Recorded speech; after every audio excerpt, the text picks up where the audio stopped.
Soy Marcela Portilla y este es El Contraste. Bienvenidos.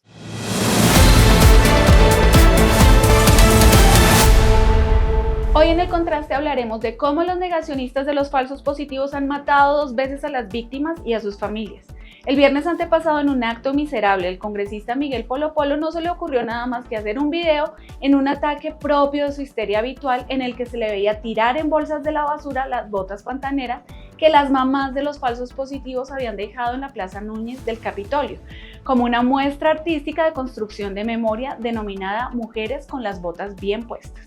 Aseguró que alguien les había pagado a las mamás que habían puesto las botas en la plaza y que esas botas debían ir a donde, según él, pertenecían, al canasto de la basura. El video pasó desapercibido por casi 5 días, nadie lo había notado, pero era como si casi las víctimas nos hubieran dicho pilas con lo que este señor nos está haciendo. El video apareció ante nuestros ojos y no podíamos creer lo que veíamos. Un congresista pisoteando la memoria de las víctimas, un congresista burlándose del dolor de las madres y los familiares de las víctimas. Señor Gustavo Petro, usted en días pasados dijo que nuestro orgullo del deporte, Rigoberto Urán, le había pagado a más de 10.000 ciclistas para que gritaran en un evento "Fuera Petro".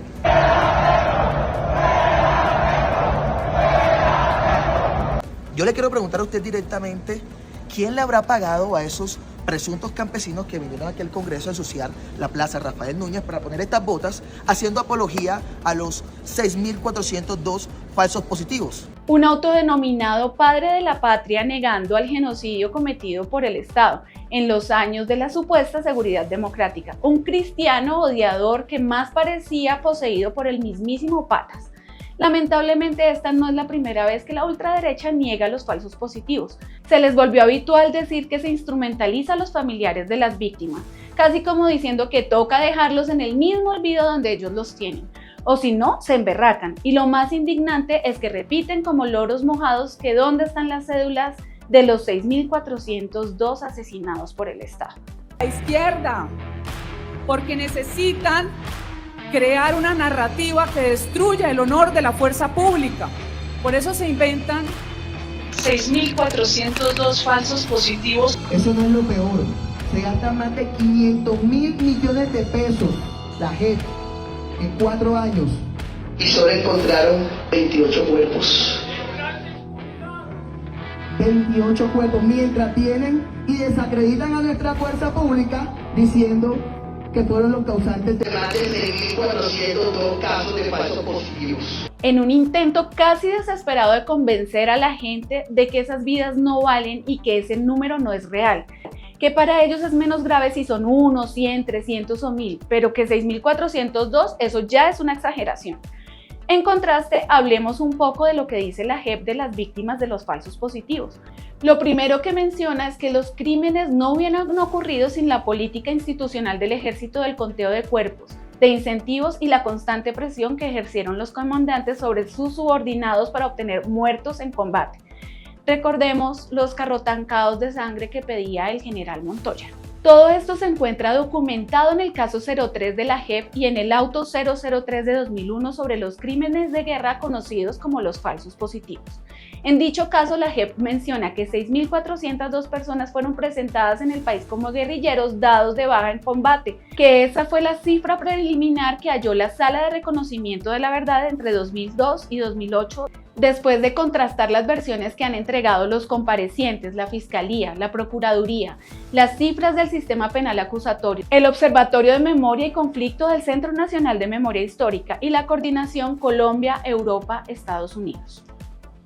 En el caso 03 de la JEP se menciona que entre los años 2002 a 2008 se presentaron el 78% de todas las ejecuciones extrajudiciales investigadas desde 1978 hasta 2016, que el 66% de las víctimas se presentaron en 6 zonas: Antioquia, la costa Caribe, norte de Santander, Huila, Casanare y Meta, y que en esas 6 zonas se concentran las investigaciones de los magistrados encargados de llevar estos casos.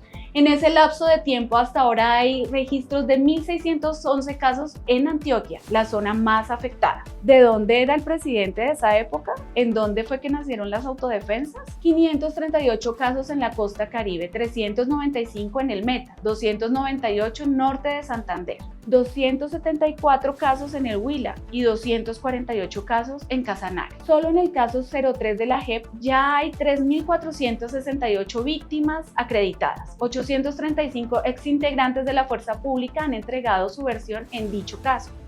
4.000 exintegrantes de la fuerza pública se han sometido a la JEP.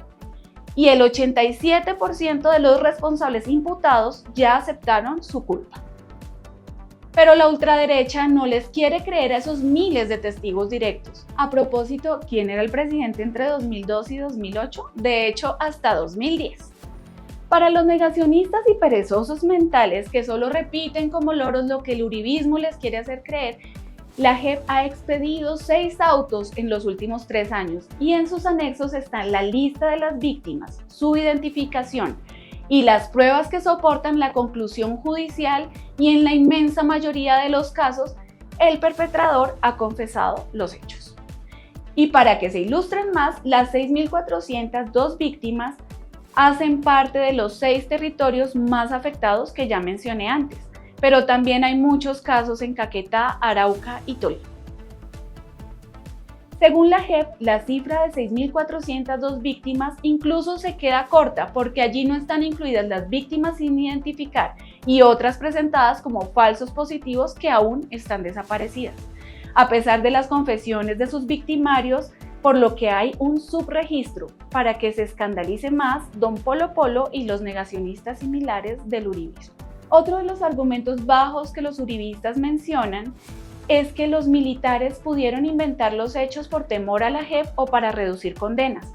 Lo que esos ignorantes no saben es que esos no son hechos inexistentes, porque las víctimas fueron reportadas oficialmente como bajas en combate. Otra mentira que se les cae, como dije antes, los falsos positivos están reportados en el caso 03 desde 1978 y entre ese año y 2002 hay reportados 200 casos, pero las cifras más escandalosas, en donde están los por lo menos 6.402 víctimas que niegan, ocurrieron entre 2002 y 2008, siendo 2007 y 2008 el periodo más terrible, con al menos 1.800 víctimas. Repito, ¿quién era el presidente en esos años? La JEP sostiene que estos no son casos aislados y que no se trata de simples manzanas podridas, sino que fue un patrón de acción criminal en todo el territorio nacional, desatado por la política de conteo de cuerpos como éxito militar, y que en muchos casos fue apoyado por grupos paramilitares y por los cementerios donde ocultaron a las víctimas. Esto no es gratuito y aunque les duela a los uribistas, por estos hechos la JEP ha imputado a 8 generales: Paulino Coronado, Henry Torres, Mario Montoya, Marcos Pinto, Edgar Rodríguez, Miguel Pérez, Jaime Laspriella y William Pérez. Y un caso muy sonado es el del coronel Publio Mejía, muy amigo y defendido por María Fernanda Cabal, que no quiso reconocer su responsabilidad en estos hechos y que enfrentaría una pena de 20 años por la justicia ordinaria.